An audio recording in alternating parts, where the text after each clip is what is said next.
Laurent. À l'étranger, la bataille de Mossoul et l'engagement de nos soldats. Qui le sait, ils sont 500 soldats français à la manœuvre et ils disposent d'une arme stratégique. Voici laquelle, envoyés spéciaux Dorothée Oliéric, Florian Lemoyle, Ludovic Lavieille. À l'entrée de la base militaire de Kayara, le ton est donné. L'artillerie est en pleine action. Nous sommes à 20 km de la ligne de front.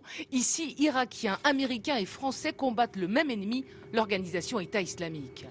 Les canons français, les voilà. Leur nom, les Césars, une arme puissante et sophistiquée qui atteint sa cible dans un rayon de 40 km. Lorsque nos tirs sont réglés, on est en mesure de délivrer des tirs dans un voisinage de quelques mètres à quelques dizaines de mètres de l'objectif. D'accord. Quelle cible? Ça peut être un bâtiment? Ça peut être un blindé de Daesh? Nous sommes en mesure de traiter l'ensemble de ces cibles. Des tirs d'artillerie particulièrement intenses depuis le début de l'offensive sur Mossoul, jusqu'à une douzaine par jour.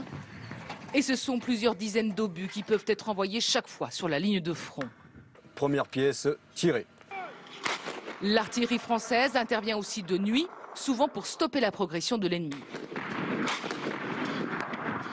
24 heures sur 24, les artilleurs se relaient au pied des canons César. Une alerte retentit. Incoming, cela signifie que la base est visée, probablement par des roquettes tirées par le groupe État islamique. L'ordre est donné de se mettre à l'abri dans les camions blindés. Personne ne connaît l'ampleur de l'attaque. Pendant que nous sommes confinés, les Américains ciblent la menace. Ils ont quelques secondes pour détruire des roquettes en plein vol.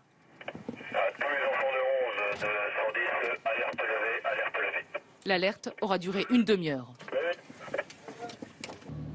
À cause de cette menace permanente, les Français sont toujours sur le qui-vive, en gilet pare-balles et casques. Au total, ce sont 150 militaires qui vivent ici, des artilleurs, des médecins, des mécaniciens, mais aussi des éléments de protection qui vivent dans des conditions assez particulières, vous allez le voir. Derrière ces murs en béton, ce sont les chambres. Les militaires appellent cela la zone vie. Donc c'est un petit peu exigu, effectivement. Chacun a sa méthode. Moi j'utilise un petit hamac pour entreposer au-dessus des affaires, genre les affaires propres pour le lendemain, une petite gamelle par exemple. Ces militaires sont arrivés il y a 2 mois en Irak. Des troupes au sol qui ne sont pas directement engagées sur le front. Leur rôle, c'est l'appui aux forces irakiennes qui, elles, ont pour objectif de reprendre Mossoul. Et d'autres informations sur cette bataille de Mossoul, si vous le souhaitez, sur notre application France Info. À l'étranger encore, direction la Chine.